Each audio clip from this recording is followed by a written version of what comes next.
Hi, it's Tim Hagen from Progress Coaching, and welcome to another episode of Coaching Conversations.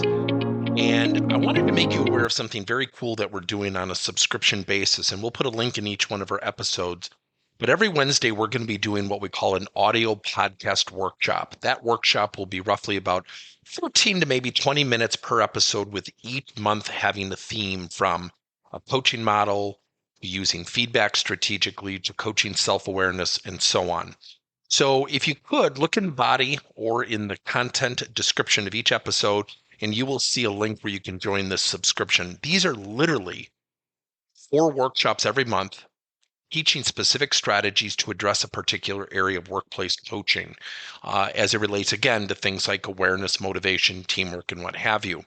Here's the cool thing. It's only $10 per month, and each month you will get a handout that we will follow along with. So we also give you a tool for you to take notes as we go through each episode. We hope you'll check it out. Last night I attended my former varsity team's banquet, and my fellow coach who helped me start the program asked me to come back and speak as his son received our first honor of a person who was a 4-year starter in the program. The program's only 6 years old, and the team won conference again, 2nd year in a row. They should win it again next year. And we had a banquet last night, and it seemed from a time capsule to really drag on. And it got long. And all of a sudden the next day, parents started posting comments about how much we talked about each kid and celebrated each kid. Not the starters, not the best players, each kid. From the kid on the bench to the manager to the JV kids. And it got me thinking, do we do that enough? Do we really take the time to celebrate people? Think about the workplace. Now, I just got back from a speaking engagement in Texas at an amazing credit union, GECU, in El Paso, Texas. And in my prior podcast, I was amazed at how people would greet each other in our sessions. And we had a lot of these tabletop activities, and people would get up and walk over, and they would hug each other. Like, this is weird, but this is awesome. All too often, we have opinions on what people are doing right or wrong. And let's be honest, especially in youth sports, what do most people do? They find fault. Now, we happen to have our girls coach at our high school who just recently resigned. Now, think about this. Same community. He was getting letters to his home. He was getting threatening phone calls to his place of work. His wife was getting threatening phone calls. Now, was he perfect? No. Are we perfect? No. Are you perfect? No. I would love to hear from people what they want from other people, just so we can meet one another's expectations. Or can we accept each other at face value?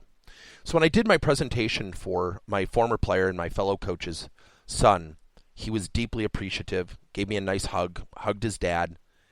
And their season ended probably not the way they wanted it to. But when you look at the scope of work, but more importantly, when you look at people and you take the time and really, really appreciate it, good things will happen.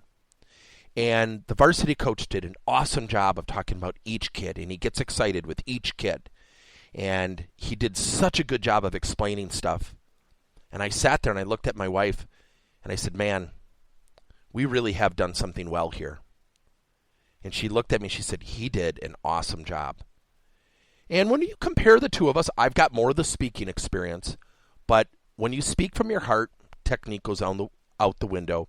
When you speak from your heart, nobody cares if you use ums. When you speak from the heart and you don't say things correctly, people are a little bit more understanding. And so last night, as the night was a long evening, people give you latitude when your intent is good. And we have always talked about every kid in the program having a great experience. What if every manager at every company said, I want every employee on my team to work here and enjoy it and have a great experience? So my fellow coach did an awesome job last night. But I think it gets me thinking, what do I need to do better with my clients? What do my clients need to be doing better with their employees? If we take the time to praise, it's a little corny. When you praise, you raise.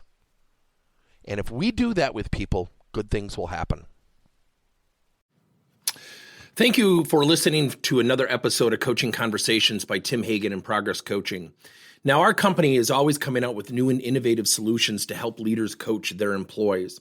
And recently, we just created a new service called Coach to You, where leaders can pick and choose topics and assign 7 to 21 day programs for employees to learn and, more importantly, apply actions and then reflect and share what they're going to do going forward as a result of the learning.